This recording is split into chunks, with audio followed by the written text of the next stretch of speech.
students, welcome to our channel MRS Tutorial. MRS Tutorial has announced its full syllabus crash course of chemistry free of cost for NEET and JEE Sprints of 2020 on our YouTube channel by Dr. Mukesh Sachdeva sir.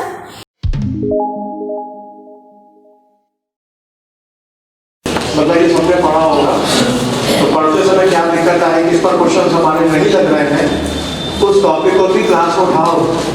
Unit के हाथ केवल वो अपने भी question उठाओ class के अंदर, है ना। तो हम लोग फटाफट जल्दी से सारी बातों को समेट लें और फिर उसके बाद क्वेश्चन लगा प्रैक्टिस करें। हाँ, सबसे पहले देखो जल्दी कोई ऑर्गेनिक रिएक्शन को जल्दी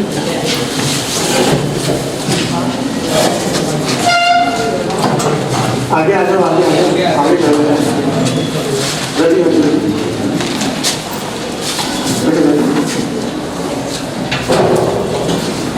देखो जितने भी ऑर्गेनिक रिएक्शंस हैं इन सारे रिएक्शन को 5 टाइप से डिवाइड किया है। सब्स्टिट्यूशन, एलिमिनेशन, एडिशन, रीअरेंजमेंट और मल्टीप्लिकेशन। हाँ, इसमें सब्स्टिट्यूशन रिएक्शन में क्या होता है, ग्रुप का रिप्लेसमेंट होता है।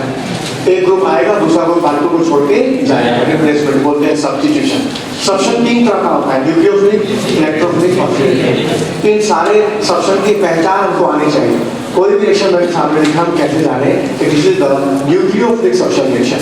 न्यूक्लियोफिलिक सब्स्टिट्यूशन रिएक्शन की पहचान क्या है, जल्दी बताएगा। न्यूक्लियोफिलिक सब्स्टिट्यूशन की पहचान, हाँ, sp3 कार्बन पर लिविंग ग्रुप होना चाहिए, बस। ये तो हमारी सबस्ट्रेट कंडीशन हुआ। सबस्ट्रेट रीजन कैसा बोल रहे हो हाँ, न्यूक्लियोफाइल होना चाहिए। और कुछ कंडीशन क्या होनी चाहिए, लिविंग ग्रुप sp3 कार्बन होना चाहिए, उस पर लिविंग ग्रुप लगा होना चाहिए, ये बात सबस्ट्रेट की है। और रीजन इज द न्यूक्लियोफाइल होना चाहिए। दूसरा कंडीशन क्या होनी चाहिए, कंडीशन में टेम्परेचर हाई हो या लो। हाँ, क्यों, क्योंकि सब्स्टिट्यूशन रिएक्शन एक्सोथर्मिक होता है तो टेम्परेचर शुड बी लो।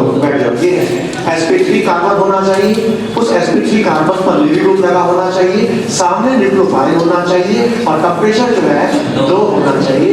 यदि ये रिएक्शन कहीं कंडीशन कहीं भी दिख रही है तो वहां होगा न्यूक्लियोफिलिक सब्स्टिट्यूशन रिएक्शन। अच्छा, लिविंग ग्रुप की पहचान क्या है, बोलो। वीकर द बेस प्लस देखिए, और वीकर द बेस ग्लोबुलिन जो होना चाहिए, इसका बॉन्ड भी कमजोर होना चाहिए। और ये जाने के बाद स्टेबल भी होना चाहिए, जाने के बाद स्टेबल भी होना चाहिए, बॉन्ड भी कमजोर होना चाहिए और वीकर द बेस। यदि ये कंडीशन आपको कहीं भी दिख रही है तो वहां न्यूक्लियोफिलिक सब्स्टिट्यूशन होगा। अच्छा, इलेक्ट्रोफिलिक सब्स्टिट्यूशन की क्या कंडीशन है,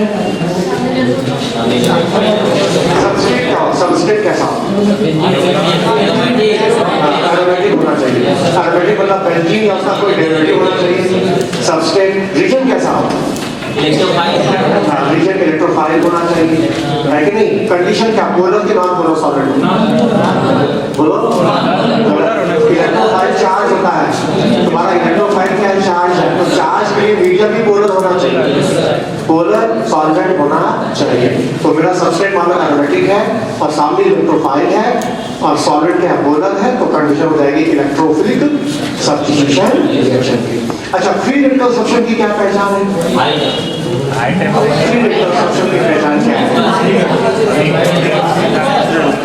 सबस्ट्रेट क्या था, सबस्ट्रेट सैचुरेट होना चाहिए, हाइड्रोकार्बन शुड बी सैचुरेट होना चाहिए और कंडीशन शुड बी होमोलाइटिक होना चाहिए, हाई टेम्परेचर होना चाहिए, सनलाइट होना चाहिए, ऑक्साइड होना चाहिए। तो sp3 कार्बन है, सामने होमोलाइटिक कंडीशन है, तो हैलोजन क्या करेगा, sp3 कार्बन लगे हाइड्रोजन को डिस्प्लेस कर देगा, जैसे मीथेन का क्लोरीनेशन, मीथेन का क्लोरीनेशन इन सनलाइट। अब सनलाइट है तो रिएक्शन होगा, सनलाइट नहीं है तो रिएक्शन नहीं होगा। तो जब तक होमोलाइटिक कंडीशन नहीं लेंगे तब तक फ्री रेडिकल सब्स्टिट्यूशन नहीं होगा। तो ये पहचान है सब्स्टिट्यूशन रिएक्शन की। अच्छा, एलिमिनेशन रिएक्शन, एलिमिनेशन रिएक्शन कई तरह का होता है, अल्फा बीटा गामा। इसमें सबसे मोस्ट कॉमन क्या है, बीटा सबसे मोस्ट कॉमन है, जिसमें दो ग्रुप का लॉस एडजेसेंट कार्बन से होगा और दो सिग्मा टूटेगा और एक पाई बन जाएगा।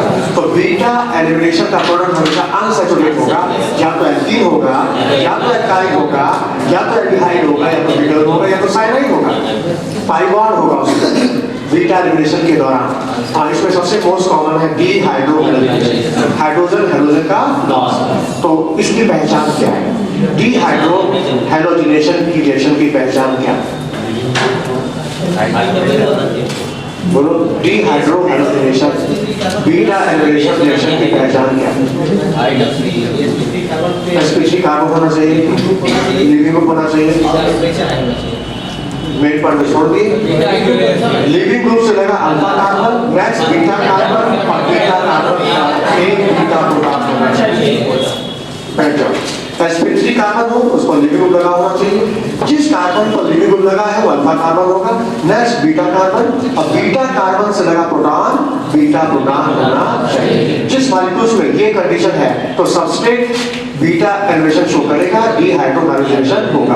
अच्छा, साथ में रीजन क्या होना चाहिए? Reason should be basic, reason base होना चाहिए। यदि न्यूक्लियोफाइल रहेगा तो यहाँ अटैक कर देगा, और यदि बेस रहेगा तो बीटा प्रोटॉन पे अटैक कर देगा और उस बेस में एल्कीन बन जाएगा। बोलो, देखा जाए तो न्यूक्लियोफिलिक सब्स्टिट्यूशन और बीटा एलिमिनेशन कंडीशन सेम आ रही है। दोनों में sp3 कार्बन चाहिए, दोनों में लिविंग ग्रुप होना चाहिए, लेकिन फर्क है कि न्यूक्लियोफिलिक सब्स्टिट्यूशन में सामने न्यूक्लियोफाइल होना चाहिए और बीटा एलिमिनेशन में सामने बेस होना चाहिए। अच्छा, एलिमिनेशन रिएक्शन एंडोथर्मिक है, तो एंडोथर्मिक है तो बीटा एलिमिनेशन के लिए हाई टेम्परेचर होना चाहिए और न्यूक्लियोफिलिक सब्स्टिट्यूशन का टेम्परेचर लो होना चाहिए। बोलो क्लियर? इसका एग्जांपल है डीहाइड्रो हेलोजिनेशन है, डीहाइड्रेशन अल्कोहल है, डीहाइड्रोजिनेशन है। ये सारे एग्जांपल किसके? बीटा एलिमिनेशन के। अच्छा, इसके बाद क्या बचा? एडिशन। एडिशन रिएक्शन की क्या कंडीशन है? एडिशन की पहचान क्या? मॉलिक्यूल अनसैचुरेटेड होना चाहिए, उसमें पाई बॉन्ड होना चाहिए, या तो एल्कीन, या तो एल्काइन, या तो कार्बोनाइल, या तो साइनाइड। कहीं भी पाई बॉन्ड है तो पॉसिबिलिटी एडिशन की है। अच्छा, एडिशन तीन तरह का होता है, इलेक्ट्रोफिलिक, न्यूक्लियोफिलिक, फ्री रेडिकल। ठीक है, फ्री रेडिकल एडिशन कब होगा? जब कंडीशन होमोलाइटिक हो। Homolytic heat, light, sunlight, peroxide जैसे होना चाहिए, रेडिकल होना चाहिए। तो यदि कंडीशन होमोलाइटिक है और मॉलिक्यूल अनसैचुरेटेड है, पाई बॉन्ड है, तो वहां फ्री रेडिकल एडिशन होगा। जैसे एंटी मार्कर का नाम सुना है? इसमें एल्कीन पर हम एसडीआर का एडिशन कराते हैं, पेरोक्साइड की वजह से सनलाइट है कि नहीं? एल्कीन भी है, सनलाइट भी है, पेरोक्साइड भी है, तो यहाँ होगा फ्री रेडिकल एडिशन रिएक्शन। अच्छा, इलेक्ट्रोफिलिक एडिशन की पहचान क्या है? इलेक्ट्रोफिलिक एडिशन की पहचान क्या है? सबस्ट्रेट अनसैचुरेटेड एल्कीन एल्काइन होना चाहिए और रीजन इलेक्ट्रोफाइल होना चाहिए। जब तुम्हारा मॉलिक्यूल अनसैचुरेटेड है, एल्कीन एल्काइन है, एल्कीन या और रीजन में कोई इलेक्ट्रोफाइल है, इलेक्ट्रोफाइल मतलब कोई भी H+, तो उस केस में होगा इलेक्ट्रोफिलिक एडिशन। अच्छा, न्यूक्लियोफिलिक एडिशन की पहचान क्या है? हाँ, पोलर पाई होना चाहिए, उसका पाई बॉन्ड पोलर होना चाहिए, इलेक्ट्रोनेगेटिव का डिफरेंस होना चाहिए और सामने कोई न्यूक्लियोफाइल भी होना चाहिए। तो न्यूक्लियोफाइल जाके इसमें अटैक करेगा, पाई आ जाएगा, नेगेटिव आ जाएगा और मीडियम से इसका चलन उठा लेगा। एक पाई टूटेगा, दो सिग्मा बच जाएगा। क्योंकि अटैक न्यूक्लियोफाइल कर रहा है इसके ऊपर, तो हो जाएगा न्यूक्लियोफिलिक एडिशन। जैसे एल्डिहाइड पर हाइड्रोजन साइनाइड का एडिशन, साइक्लोहाइड्रेट होता है, एल्डिहाइड पर HCl का एडिशन, वाटर का एडिशन, अल्कोहल का एडिशन। ये सारे एडिशन क्या है? Nucleophilic addition. तो न्यूक्लियोफिलिक के लिए पोलर पाई चाहिए और इलेक्ट्रोफिलिक एडिशन के लिए अनसैचुरेटेड हाइड्रोकार्बन एल्कीन या एल्काइन होना चाहिए। ये हो गया टाइप्स ऑफ रिएक्शन। अब आता है कि रिएक्शन में सबस्ट्रेट मॉलिक्यूल का सबसे पहले क्लीवेज होता है, क्लीवेज। तो ये क्लीवेज कैसे होता है, कितने तरह से होता है? होमोलाइटिक और अच्छा, होमोलाइटिक कंडीशन क्या है? Heat, light, electricity, peroxide. अच्छा, हीट का मतलब कितना हीट? 400 से 500 का रेंज होना चाहिए। रिएक्शन कहाँ होगा? Polar solvent, non polar solvent, या तो नॉन पोलर हो या तो गैसेस फेज में हो, वेपर फेज में हो। कंडीशन पोलर नहीं होनी चाहिए, तभी ना न्यूट्रल बनेगा इंटरमीडिएट। हमेशा होमोलाइटिक क्लीवेज का इंटरमीडिएट बनता है फ्री मतलब न्यूट्रल होता है ना, तो मेरा जब इंटरमीडिएट न्यूट्रल है तो मीडियम भी न्यूट्रल होना चाहिए, या तो नॉन पोलर या तो गैसेस। अच्छा, हेटेरोडाइनमिक कंडीशन क्या है? उल्टा पलटा, लो टेम्परेचर, पोलर सॉल्वेंट, कोई इलेक्ट्रोफाइल या कोई न्यूक्लियोफाइल होना चाहिए, कोई चार्ज होना चाहिए, सॉल्वेंट शुड भी पोलर होना चाहिए। ठीक, इसका उल्टा कर दो। होमो का ठीक उल्टा है हेटेरोडाइनमिक। अच्छा, नेट एनर्जी किसमें ज्यादा लगेगी? नेट एनर्जी होमो हेटेरो में? हाँ, हेटेरो में ज्यादा लगेगी, होमो में क्यों कम लगेगी? होमो में क्योंकि एनर्जी केवल इनिशिएट करने के लिए होता है, केवल स्टार्ट करने के लिए। जो होमोलैक्टिक का जो रिएक्शन होता है वो चेन रिएक्शन होता है। चेन रिएक्शन 3 स्टेप होता है, इनिशिएशन, प्रोपगेशन और टर्मिनेशन। तो हमें जो हीट देनी होती है वो इनिशिएट करने की, बस स्टार्ट करने के लिए, और एक बार जब रिएक्टर बन जाता है तो अपनी एनर्जी से रिएक्शन को प्रोपगेट कराता है, दोबारा हीट देने की जरूरत नहीं पड़ती है। इसलिए नेट एनर्जी होमो में कम, हेटेरो में ज्यादा। अच्छा, हमको बॉन्ड निकालना है, बॉन्ड एनर्जी, तो निकालने के लिए बॉन्ड को कैसे तोड़े? होमो हेटेरो से, होमोलैक्टिक से। बॉन्ड एनर्जी हमेशा निकाली जाती है होमोलैक्टिक हीट से। अच्छा, बॉन्ड एनर्जी का ट्रेंड निकालना है, किसकी बॉन्ड एनर्जी कम, किसकी बॉन्ड एनर्जी ज्यादा, तो उसके लिए क्या कर सकते हैं? पहले बॉन्ड को तोड़ेंगे, होमोलैक्टिक तोड़ेंगे, फ्री रेडिकल बनाएंगे, जिसका फील्ड का हमको ज्यादा स्टेबल समझ में आएगा, उसकी बॉन्ड एनर्जी कम, समझ में आया? तो जिसका जो फील्ड का जितना स्टेबल रहेगा उसकी बॉन्ड एनर्जी कम हो जाएगी। बोलो, क्लियर हो गया? अच्छा, क्लीवेज भी हो गया। और ये हेटेरोडाइनमिक क्लीवेज होता है इलेक्ट्रोफाइल या तो न्यूक्लियोफाइल की वजह से। ये इलेक्ट्रोफाइल क्या है? What is electrophile? इलेक्ट्रॉन है, इसको इलेक्ट्रॉन की जरूरत है और निश्चित वो इलेक्ट्रॉन डिप्लीशन होगा, इलेक्ट्रॉन ओवर होगा। उसकी पहचान क्या होगी? पहला, ऑक्टेट कंप्लीट नहीं होना चाहिए, ऑक्टेट कंप्लीट नहीं होना चाहिए। उसके ऊपर उसके बाद पॉजिटिव चार्ज हो या वैकेंट आर्टर्स हो, वैकेंट भी हो या वैकेंट भी हो। यदि ऐसा है तो वो इलेक्ट्रोफाइल का काम करेगा और उसका नेचर होगा इलेक्ट्रॉन एक्सेप्ट करेगा, इलेक्ट्रॉन पेयर एक्सेप्ट। अच्छा, कौन स्ट्रॉन्ग इलेक्ट्रोफाइल हो गए? स्ट्रॉन्ग इलेक्ट्रोफाइल की पहचान, उसको इलेक्ट्रॉन की सख्त जरूरत होगी, वो उसके लिए पॉजिटिव होना चाहिए। पॉजिटिव चार्ज में इलेक्ट्रोनेगेटिव बढ़ जाती है तो इलेक्ट्रॉन की डिमांड बढ़ जाती है, स्ट्रॉन्ग इलेक्ट्रोफाइल हो जाता है। अच्छा, किसी इलेक्ट्रोफाइल में हमने कोई ड्राइंग रूम लगाया तो उसकी इलेक्ट्रोफिलिक एटम क्या होगा? दो टेबल बनाएंगे तो बढ़ जाएगा, है क्या नहीं? अच्छा, न्यूक्लियोफाइल की पहचान क्या है? वो न्यूक्लियस नहीं होगा, इलेक्ट्रॉन रिच होगा, पुअर, उसका ऑक्टेट इनकम्प्लीट कंप्लीट होगा। अच्छा, कंप्लीट होने के बाद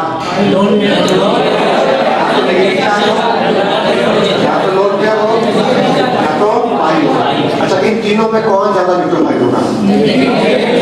नेगेटिव चार्ज। उसके बाद लोड पेयर, फिर अच्छा नेगेटिव चार्ज के भी ऑप्शन दे दिया और वो ऑप्शन पीरियड का बना, पीरियड का। नेगेटिव चार्ज का ऑप्शन है OH minus, F minus, CH3 minus, NH2 minus, तो ऑप्शन पीरियड का है ना। अब इलेक्ट्रोफिलिक एटम बताना, क्या देखोगे? इलेक्ट्रोनेगेटिव देखोगे, पीरियड में कैसे किसका लगेगा? इलेक्ट्रोनेगेटिव का। तो इसमें इसकी इलेक्ट्रोनेगेटिव सबसे, तो जिसकी ज्यादा होगी इसका न्यूक्लियोफिलिक एटम, ये सबसे वीक न्यूक्लियोफाइल और ये हो जाएगा न्यूक्लियोफाइल। ये बात है पीरियड की। अब हमारा ग्रुप का ऑप्शन दे दिया था F minus, Cl minus, Br minus, I minus. अब क्या देखो इलेक्ट्रोनेगेटिव साइज, जिसका साइज बड़ा उसकी पोलराइजेबिलिटी न्यूक्लियोफिलिक कैरेक्टर तो ये ज्यादा हो जाएगा।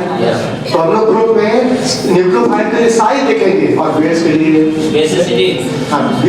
न्यूक्लियोफाइल के लिए पोलराइजेबिलिटी देखेंगे, जिसका साइज बड़ा पोलराइजेबिलिटी ज्यादा उसका न्यूक्लियोफिलिक कैरेक्टर। अच्छा, बेस बोलना होगा तो साइज देखेंगे, जिसका साइज छोटा इलेक्ट्रॉन की एनर्जी ज्यादा बेसिसिटी ज्यादा। मतलब ये बेसिक ज्यादा तो न्यूक्लियोफाइल का और ये न्यूक्लियोफाइल ज्यादा तो बेसिक का। बेस और न्यूक्लियोफाइल में फर्क है पीरियड में या ग्रुप में? बेस और न्यूक्लियोफाइल में फर्क है पीरियड में या ग्रुप में? हाँ, ग्रुप में फर्क है, पीरियड में कोई फर्क नहीं है। पीरियड में बेस और न्यूक्लियोफाइल पैरेलल है, एंटी पैरेलल है तो ग्रुप में। तो उस केस में हम डिस्टिंग्विश करते हैं न्यूक्लियोफाइल को पोलराइजेबिलिटी से और बेस को इलेक्ट्रॉन की डेंसिटी से। अच्छा, न्यूक्लियोफाइल और बेस में और क्या फर्क है?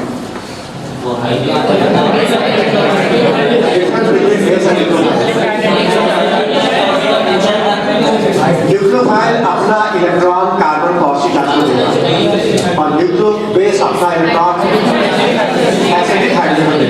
एसिडिक हाइड्रोजन को और डिफरेंस क्या है थर्मो का कंट्रोल चलेगा और न्यूक्लियोफाइल काइनेटिक का कंट्रोल चलेगा। थर्मोडायनामिक कंट्रोल रिएक्शन होता है काइनेटिक कंट्रोल होता है इसका बेस के लिए टेंपरेचर हाई चाहिए और न्यूक्लियोफाइल की टेंपरेचर लो चाहिए। अच्छा उसके बाद सॉल्वेंट का भी तो असर पड़ता है। सॉल्वेंट की पोलैरिटी घटाते जाओगे तो बेस की ताकत न्यूक्लियोफाइल की ताकत इसलिए बेस की पहचान क्या है हॉट अल्कोहलिक हॉट अल्कोहलिक ये है बेस।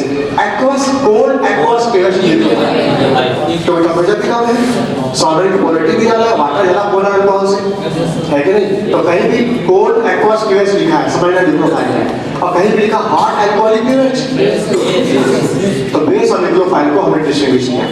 बोलो क्लियर हो गया। अच्छा इसके बाद आता है effects inductive effect electromagnetic effect ये सारे इफेक्ट हैं है ना। इंडक्टिव इफेक्ट क्या टेम्परेरी परमानेंट ये दूरी पर डिपेंड करता है। इसका रेफरेंस एलिमेंट कौन है रेफरेंस कौन है हाइड्रोजन। ऐसा कोई भी ग्रुप जिसकी इलेक्ट्रोनेगेटिव हाइड्रोजन से ज्यादा है उसको रखा गया माइनस आई और जिसकी कम है उसको प्लस आई। तो माइनस आई की स्ट्रेंथ कैसे डिफाइन करें कोई ग्रुप हाईली माइनस आई है उसको पहचाने कैसे बोलो पहले देखो उसमें चार्ज तो नहीं है पॉजिटिव चार्ज है और इसलिए उसका माइनस आई का और ज्यादा होता है। तो ये पॉजिटिव आने से इलेक्ट्रोनेगेटिविटी इलेक्ट्रॉन खींचने की ताकत withdrawing power minus I power बढ़ जाएगी।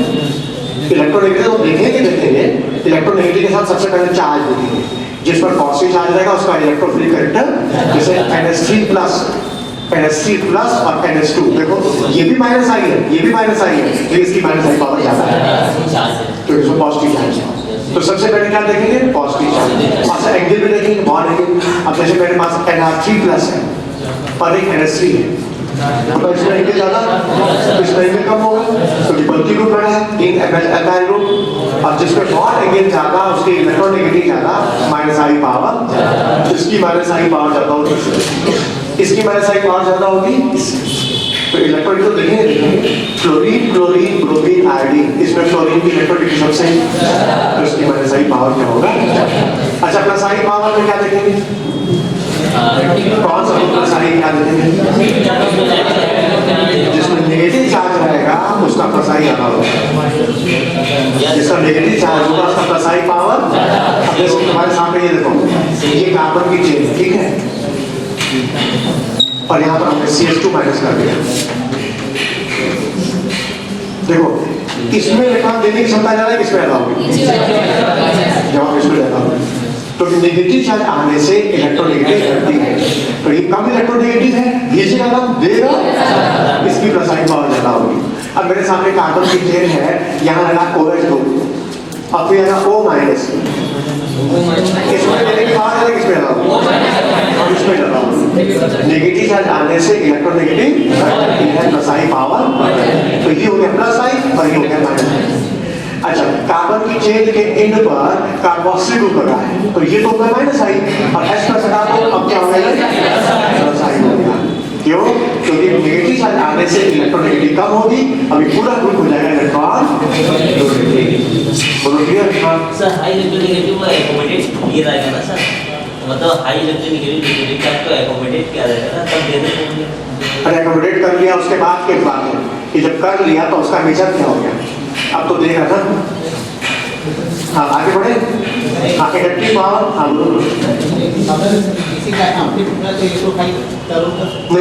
नहीं कर सकता भले और उसका आपके कंप्लीट हो गया भले कॉन्शियस को ना PCl5 हाँ फास्फोर वैकेंडी है और सिग्नल रूल क्या बोलता है कोई भी एलिमेंट थर्ड पीरियड का अपनी मैक्सिमम पोजीशन 6 तक जा सकता है इसका मतलब 5 वैलेंसी है अब एक और ले सकता है और वैकेंडी भी है तो वो इलेक्ट्रोफाइल हो गया। कोई बात नहीं इसमें वैकेंडी है ना जगह है ना तो ले लेगा अपना से। हाँ ये देखो ये है NH ये NH4 प्लस, NH4 प्लस, देखो ध्यान से, हाँ ये इलेक्ट्रोफाइल कराएगा, इसको ऑक्टेट, अच्छा SCO प्लस क्या इलेक्ट्रोफाइल कराएगा, तो इसको ऑक्टेट, ठीक है, पॉजिटिव भले हो, ऑक्टेट कंप्लीट है इलेक्ट्रोफाइल, इसलिए इलेक्ट्रोफाइल की सबसे मेन पहचान है उसमें इलेक्ट्रॉन की कमी होनी चाहिए, इलेक्ट्रॉन की जरूरत होनी चाहिए, वो है इलेक्ट्रोफाइल, वो इलेक्ट्रॉन लगेंगे। नहीं न्यूक्लियोफाइल भी नहीं, न्यूक्लियोफाइल भी नहीं, क्यों? क्योंकि भले इसके बाद एक लोन पेयर हो, भले इसके पास एक लोन पेयर हो, लेकिन पॉजिटिव आ जाने से इसकी इलेक्ट्रोनेगेटिविटी बढ़ चुकी है, अब ये अपने लोन पेयर को देगा भी नहीं, न ये लेगा न ये देगा, तो ये न तो इलेक्ट्रोफाइल है न तो न्यूक्लियोफाइल है। और यदि बात गलती से दे भी देते हो तो जब तक ऑक्सीजन कितने बॉन्ड बना देगा, 4, 3 बॉन्ड तो ऑलरेडी बना चुका है, 1 और बनाएगा 4, और ऑक्सीजन 4 बॉन्ड तो बना ही नहीं सकता। ऑक्सीजन की नॉर्मल वैलेंसी तो मैक्सिमम 4 बॉन्ड नहीं बना सकता, फिर गलती हो जाएगी। हाँ CO2 इलेक्ट्रोफाइल है, क्यों इलेक्ट्रोफाइल है CO2?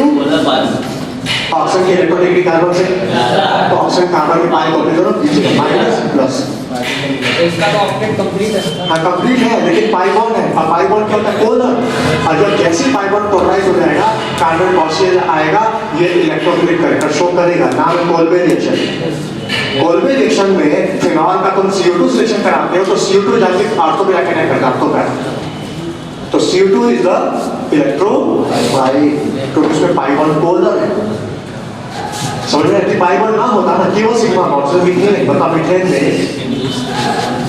में भी कार्बन ऑक्टेट पूरा है, लेकिन पाई बॉन्ड ये इलेक्ट्रोफाइल है, ना तो इलेक्ट्रोफाइल है ना तो न्यूक्लियोफाइल है।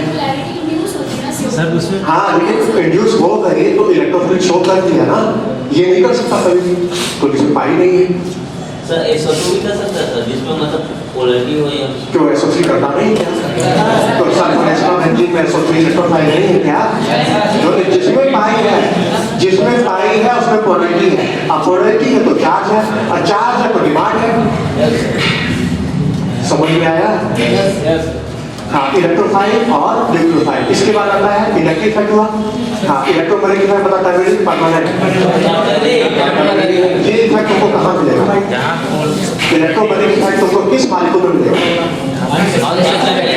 जिसमें अनसैचुरेटेड, जिसमें पाई बॉन्ड होगा, या तो एल्कीन या तो एल्काइन या तो एल्डाइड या तो कीटोन या तो साइनाइड। जिस मॉलिक्यूल में पाई बॉन्ड है, अनसैचुरेशन है, वहां तुम्हें इलेक्ट्रोमैग्नेटिक इफेक्ट मिलेगा। और in the presence of either electrophile, तुम्हारे सामने 4 मॉलिक्यूल रख देगा, पूछेगा बीच मॉलिक्यूल शो इलेक्ट्रोमैग्नेटिक इफेक्ट, उसमें ये खोजना कहीं पाई बॉन्ड है, इस मार्क समझ में आया? अच्छा मानो 2 मॉलिक्यूल में पाई बॉन्ड है, तो साथ में रीजन देखो, रीजन क्या है? एक में रीजन का फ्री रेडिकल, एक में रीजन इलेक्ट्रोफाइल, तो तुम इलेक्ट्रोफाइल टेक मारना, क्योंकि इलेक्ट्रोमैग्नेटिक इफेक्ट इलेक्ट्रोफाइल न्यूक्लियोफाइल के प्रेजेंस में ही होगा, क्योंकि चार्ज ही चार्ज क्रिएट करेगा। तुम्हारा फील्ड का क्या होता है? न्यूट्रल, तो जब वो न्यूट्रल है तो फिर वो तो न्यूट्रल ही कर देगा सबको, एज द कंपनी होता है। तो इलेक्ट्रोफाइल जब चार्ज रहेगा तभी इलेक्ट्रोमैग्नेटिक इफेक्ट आएगा, तभी सबस्ट्रेट में चार्ज आएगा। बोलो क्लियर? अच्छा इसके बाद हमने पढ़ा हाइपर कंजुगेशन। हाइपर कंजुगेशन की कंडीशन क्या है? सब लगता है हाइपर कंजुगेशन कब लगेगा? ग्राउंड से एक्साइटेशन। मॉलिक्यूल की एक्साइटेड अवस्था की पहचान क्या है?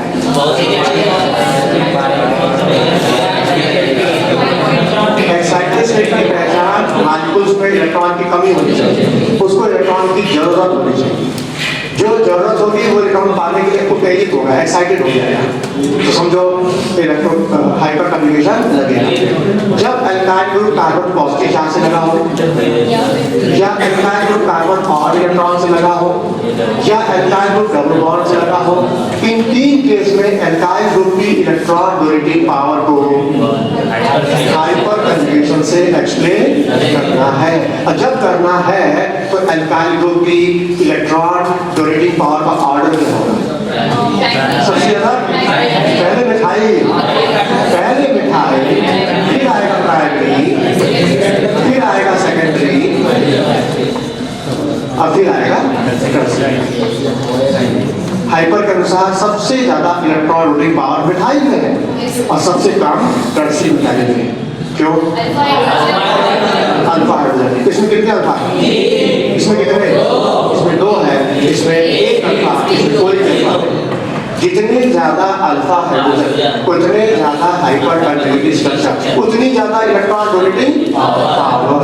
तो सबसे ज्यादा डोनेटिंग पावर किसकी है? मिथाइल की। अच्छा, इस हाइपर का फायदा क्या है? इस हाइपर से तुम क्या क्या बातें समझा सकते हो?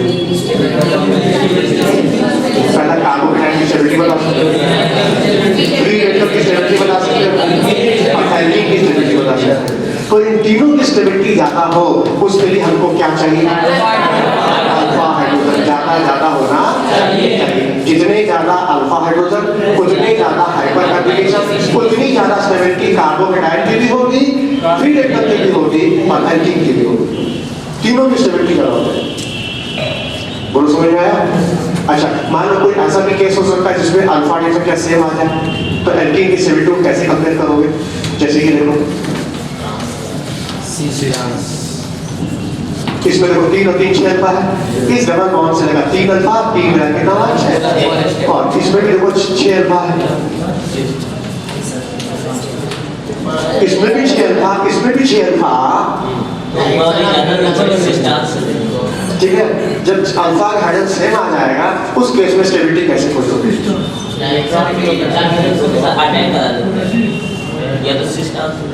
ऐसे केस में जब अल्फा हाइड्रोजन सेम हो जाती है तो उसको हम स्टेबिलिटी कंपेयर करते हैं हीट ऑफ हाइड्रोजनेशन से। हीट ऑफ, हाँ, जो जिसका हीट ऑफ हाइड्रोजनेशन कम रहेगा उसकी स्टेबिलिटी ज्यादा रहेगी। तो ये इसका हीट ऑफ हाइड्रोजनेशन कम है, इसकी स्टेबिलिटी समझ रहे हैं? तो कैसे लगाएंगे? Heat of hydrogenation. जो एल्कीन जितना स्टेबल रहता है उसका हीट ऑफ हाइड्रोजनेशन और हीट ऑफ कंबशन भी कम होता है। तो क्लियर? बोलो, हीट ऑफ हाइड्रोजनेशन बताइए। हीट ऑफ हाइड्रोजनेशन ये होता है कि जब भी किसी एल्कीन पर तो हाइड्रोजन का एडिशन कराओगे 1 एटमॉस्फेरिक प्रेशर पर 25 डिग्री सेंटीग्रेड पर, तो एल्कीन बनेगा। इस एल्कीन पर हाइड्रोजन का एडिशन होगा, इस दौरान जो भी हीट का चेंज आएगा, जो भी एंथैल्पी का चेंज आएगा वो कहलाएगा हीट ऑफ हाइड्रोजनेशन। ये जितना स्टेबल रहेगा ये वैल्यू उतनी कम होती चली जाएगी। समझे? जो एल्कीन जितना स्टेबल रहेगा उसका हीट ऑफ हाइड्रोजन वैल्यू उतनी कम रहेगी। स्टेबिलिटी के लिए हाइपर कंजुगेशन यूज करेंगे। तो ठीक है, हाइपर कंजुगेशन तो इमेजिनरी है ना, काल्पनिक है ना, लेकिन काल्पनिक बात से आंसर नहीं आया था। जब अल्फा बराबर हो गया तब क्या करोगे? अब यहाँ पे देखो 6 अल्फा, यहाँ भी 6 अल्फा, तो उसके लिए तो तुम्हारे पास दूसरा ऑप्शन है heat of hydrogenation attach value से। बोलो। अच्छा, एक और है कि हाँ, इसमें ये तुमको चेक करना कौन सा एल्कीन ज्यादा रिएक्टिव है, किस एल्कीन की रिएक्टिविटी ज्यादा है, ये ज्यादा रिएक्टिव है, ये ज्यादा रिएक्टिव है। तो इलेक्ट्रोफाइल अटैक करा दो। हाँ, इलेक्ट्रोफाइल का तो यहाँ अटैक कराओगे मान लो तो तुमको कार्बोकेटाइन मिलेगा सेकेंडरी, इलेक्ट्रोफाइल को यहाँ अटैक कराओगे तो कार्बोकेटाइन मिलेगा टर्सरी। मतलब कौन ज्यादा से तो किसकी रिएक्टिविटी ज्यादा होगी, इसकी रिएक्टिविटी कम होगी। किसके साथ? इलेक्ट्रोफाइल के साथ।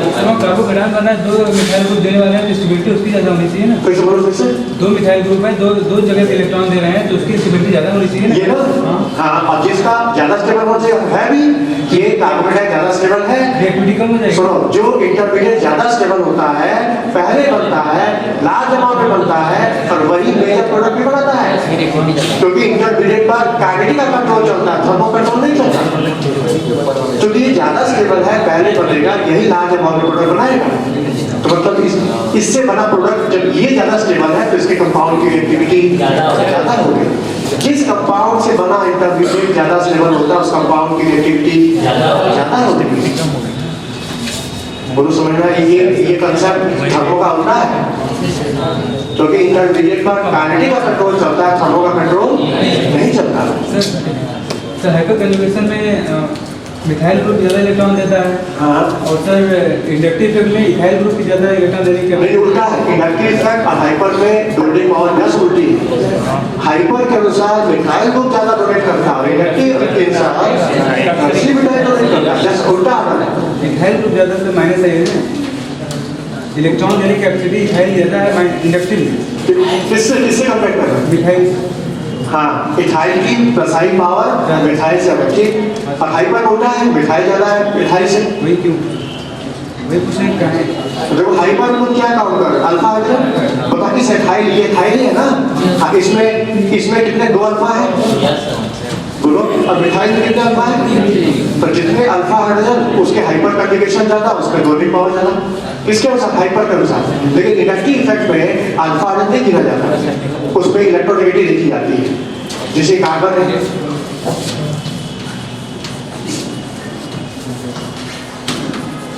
हाँ, कार्बन की इलेक्ट्रोनेगेटिव है 2.5, हाइड्रोजन की तो 2.1, तो कार्बन की ज्यादा है ना, तो कार्बन हाइड्रोजन के इलेक्ट्रॉन को अपनी तरफ खींचेगा, ये भी खींचेगा, ये भी, तो यहाँ पे इलेक्ट्रॉन डेंसिटी बढ़ जाएगी। तो ये पूरा मिथाइल ग्रुप इलेक्ट्रॉन डोनेट करेगा, ये भी डोनेट करेगा, ये भी डोनेट करेगा, तो तीनों डोनेट करेंगे तो यहाँ पे इलेक्ट्रॉन की डेंसिटी और बढ़ जाएगी, पूरा ग्रुप इलेक्ट्रॉन डोनेट करेगा। ये है प्लस साइन। तो इंडक्टिव इफेक्ट को ऐसे एक्सप्लेन करना, लेकिन हाइपर में क्या एक्सप्लेन करना? अल्फा। इंडक्टिव और हाइपर दोनों उल्टे हैं। इंडक्टिव लगता है ग्राउंड स्टेट में, हाइपर लगता है एक्साइटेड स्टेट में। इंडक्टिव में सबसे ज्यादा डोनेशन टर्सिक टाइप का होगा और हाइपर में सबसे ज्यादा डोनेशन होगा मिथाइल का। बोलो क्लियर? अच्छा, तो रेजोनेंस की कंडीशन क्या है? रेजोनेंस की कंडीशन क्या है? उसमें कंजुगेशन होना चाहिए। कंजुगेशन की पहचान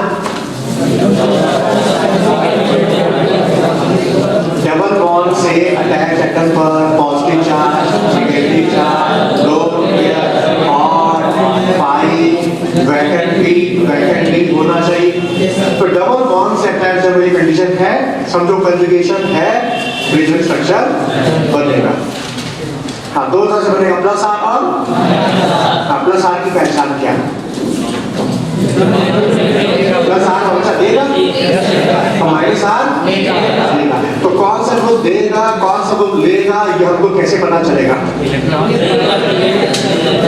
बोलो, डबल बॉन्ड से अटैच में पॉजिटिव चार्ज है तो बोलो, तो माइनस आर हो गया। अच्छा, डबल बॉन्ड से अटैच में नेगेटिव चार्ज है तो ये देना शुरू करेगा, क्योंकि इलेक्ट्रॉन हमेशा मूव करता है हाई डेंसिटी से, और सबसे ज्यादा डेंसिटी होती है नेगेटिव चार्ज, फिर इसके बाद पॉजिटिव चार्ज, इलेक्ट्रॉन मूव करता है हमेशा हाई डेंसिटी से लो डेंसिटी की। तो पॉजिटिव चार्ज है तो ले लिया माइनस आर, नेगेटिव चार्ज है ले लिया प्लस आर। तो इसका मतलब हम कोई भी ग्रुप को देख के बता सकते हैं कौन प्लस आर है कौन माइनस आर है? बोलो, बता सकते हैं? हाँ, बताओ ये किस में आएगा, प्लस आर की माइनस आर? बोलो, प्लस आर। प्लस आई की माइनस आई? Minus I. अच्छा, ये किस में आएगा? Minus I. अच्छा, आप बताओ।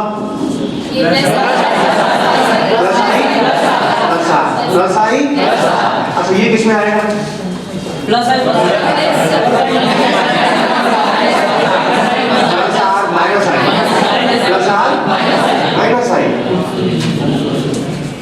ये बताओ, plus R, plus I, plus R. अच्छा, ये किस में आएगा?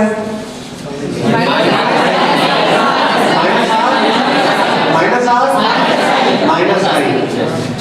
ये किस में आएगा? Minus I. प्लस आई हो गया, अभी डोनेटिव हो गया, ठीक है। अभी इंडक्टिव इफेक्ट से देगा और देख करके एक्टिवेट कर देगा सामने वाले। ये किस में आएगा बताओ? Minus R, minus I. ये किस में आएगा? Plus R, minus I, plus R. ये किस में आएगा? बोलो, माइनस आर माइनस आई। ये किस में आएगा?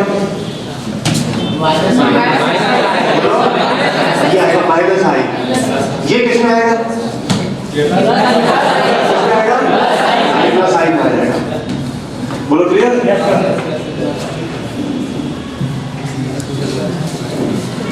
अच्छा, रेजोनेंस एनर्जी क्या है? What is resonance energy? Resonance structure की पहचान क्या है? रेजोनेंस स्ट्रक्चर को कैसे पहचाने? रेजोनेंस स्ट्रक्चर क्या है? ऐसे स्ट्रक्चर जहां इलेक्ट्रॉन की पोजीशन में फर्क आएगा। एटम हिलना नहीं चाहिए, कोई भी एटम अपनी जगह से हिलेगा, केवल हिले तो इलेक्ट्रॉन।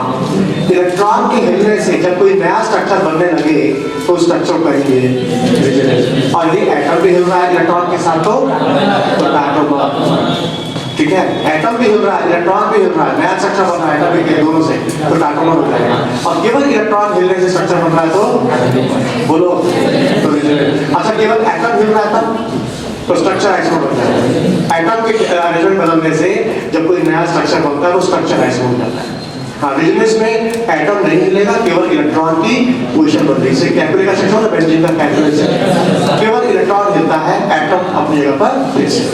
अच्छा, कैलकुलेट स्ट्रक्चर कंट्रीब्यूटिंग है और बेंजीन उसका हाइब्रिड है, ठीक है। और हाइब्रिड और कंट्रीब्यूटिंग की पोटेंशियल जो डिफरेंस होता है, कौन ज्यादा स्टेबल है, किसकी पोटेंशियल कम होगी, हाइब्रिड की कम होगी, कैलकुलेट और कंट्रीब्यूटिंग की एनर्जी ज्यादा होगी, और दोनों की एनर्जी का जो डिफरेंस है वही रेजोनेंस एनर्जी, वही रेजोनेंस एनर्जी।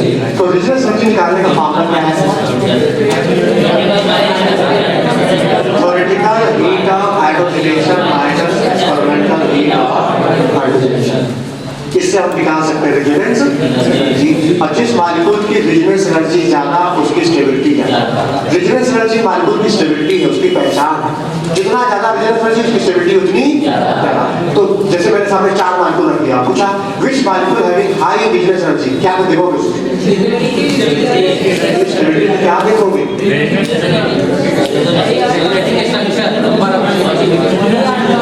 इसमें इलेक्ट्रॉन का मूवमेंट फास्ट, जितना तेजी से इलेक्ट्रॉन मूव कर रहा है समझना उसकी रेजोनेंस एनर्जी और ज्यादा मूव करे। इसके लिए कंडीशन क्या होनी चाहिए, इलेक्ट्रॉन बंधा होना चाहिए, फ्री होना चाहिए। जितना फ्री रहेगा उतना मूव करेगा, और जितना मूव करेगा स्टेबिलिटी उतनी ज्यादा, रेजोनेंस एनर्जी उतनी ज्यादा। तो इलेक्ट्रॉन फ्री मूव करे, इसके लिए जो एटम्स हैं जिनके इलेक्ट्रॉन मूव कर रहे हैं उनकी इलेक्ट्रॉन ज्यादा होगी, कम होनी चाहिए। अब जैसे हमारे सामने बेंजीन कर दिया गया, फाइनल कर दिया फ्लूइड, इलेक्ट्रॉन इसमें भी मूव कर रहा है, इसमें भी मूव कर रहा है, दोनों मूव कर रहा है, लेकिन किसकी रेजोनेंस ज्यादा होगी, बेंजीन की ज्यादा होगी। तो इसमें पाई किसका है, कार्बन का, तो पाई किसका है, नाइट्रोजन की इलेक्ट्रोनेगेटिव, तो इसकी पकड़ पाई में ज्यादा होगी।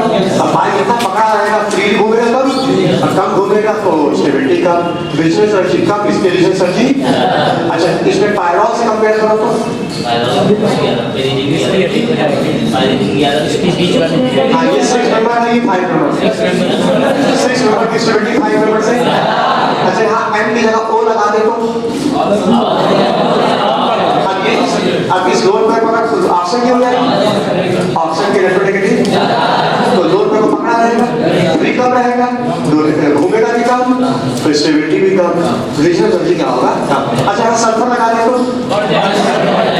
तो इलेक्ट्रिसिटी कम हो जाएगी, लोड पर फ्री, तो मूव भी क्या करेगा, ज्यादा करेगा, और जितना मूव करेगा स्टेबिलिटी उतनी, रेजोनेंस एनर्जी क्या होगा, ज्यादा। हाँ बोलो।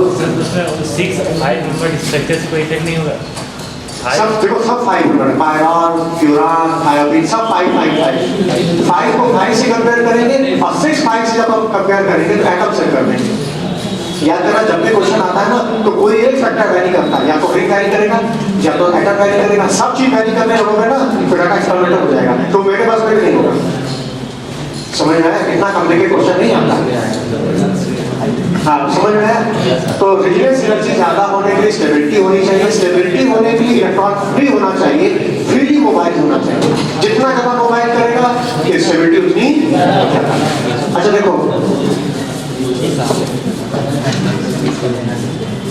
तो यहाँ भी कंजुगेशन है, यहाँ भी कंजुगेशन है, किसकी रेजोनेंस एनर्जी ज्यादा, यहाँ पे 3 पाई, यहाँ भी 3 पाई, यहाँ भी कंजुगेशन, यहाँ भी कंजुगेशन, बताओ किसकी स्टेबिलिटी, ओपन चेन या साइक्लिक, जो मॉलिक्यूल एरोमेटिक हो जाता है उसमें इलेक्ट्रॉन का मूवमेंट और फास्ट, एक्सटेंसिव रिड्यूसेशन, तो इसके रेजोनेंस एनर्जी ज्यादा, इसकी रेजोनेंस एनर्जी कम। कौन ज्यादा स्टेबल होगा, बेंजीन की कोई, ये ज्यादा स्टेबल है, और जब ज्यादा स्टेबल है उसकी रिएक्टिविटी कम हो जाएगी, तो इसकी रिएक्टिविटी कम है, इसकी रिएक्टिविटी और कम रिएक्टिविटी क्या है, इसका एक ही रिएक्शन है बस। बेंजीन का केवल एक रिएक्शन है और कोई दूसरा रिएक्शन है ही नहीं, क्या? जबकि एडिशन भी शो करेगा, इसमें एडिशन भी होगा, इसमें एडिशन नहीं होगा। ये शो करता है कि बेंजीन हाईली स्टेबल है। अच्छा, एरोमेटिक की पहचान क्या है? एरोमेटिक कैसे पहचान? साइक्लिक हो, प्लानर हो, प्लानर के लिए sp2 काम होना चाहिए, आइसोलेशन होना चाहिए, हल्के रूप फॉलो करना। हल्के रूप क्या है? 4 है, 2 पाई इलेक्ट्रॉन की n क्या है? n की वैल्यू 0, 1, 2, 3, मतलब पाई इलेक्ट्रॉन की संख्या इवन नंबर में होनी चाहिए, एक छोड़ करके, या तो 2 पाई हो, या तो 6 पाई हो, या तो 10 पाई हो, या तो 14 पाई इलेक्ट्रॉन होना चाहिए। जिस मॉलिक्यूल्स में ये पाई है तो फिर पास हो जाएगा। साइकिल भी है, कंजुगेशन भी है, प्लानर भी है, सब लोग एरोमेटिक है। अच्छा, एंटी एरोमेटिक की क्या पहचान? सब कुछ रहेगा, साइकिल वो भी रहेगा, प्लानर भी रहेगा, कंजुगेशन भी रहेगा, सब कुछ रहेगा, बस फर्क हो जाएगा 4 and 5 इलेक्ट्रॉन। मतलब टोटल पाई की संख्या कितनी हो जाएगी? या तो 4 पाई होगा, 4, 8, 12, 16। ठीक, इसका उल्टा। अच्छा, एक एरोमेटिक, दूसरा एंटी एरोमेटिक, दोनों में फर्क क्या होगा? हाँ, एरोमेटिक का इलेक्ट्रॉन बॉन्डिंग में घूम रहा है, एंटी एरोमेटिक का एंटी बॉन्डिंग में घूम रहा है। किसकी स्टेबिलिटी है? Bonding, anti bonding. एरोमेटिक ज्यादा स्टेबल, एंटी एरोमेटिक कम स्टेबल। एरोमेटिक में इलेक्ट्रॉन घूमता है तो स्टेबिलिटी बढ़ती है, और एंटी बॉन्डिंग में जब घूमता है तो स्टेबिलिटी घटती है। तो स्टेबिलिटी ऑर्डर हुआ सबसे ज्यादा एरोमेटिक, फिर नॉन एरोमेटिक। यह स्टेबिलिटी का ऑर्डर क्लियर हुआ। अब क्या पूछा? हाँ, टाटोमरी। टाटोमरी की कंडीशन क्या है? कोई मालूम टाटोमरी शो करे? Acidic hydrogen. अच्छा, एसिडिक हाइड्रोजन कैसे खोलोगे?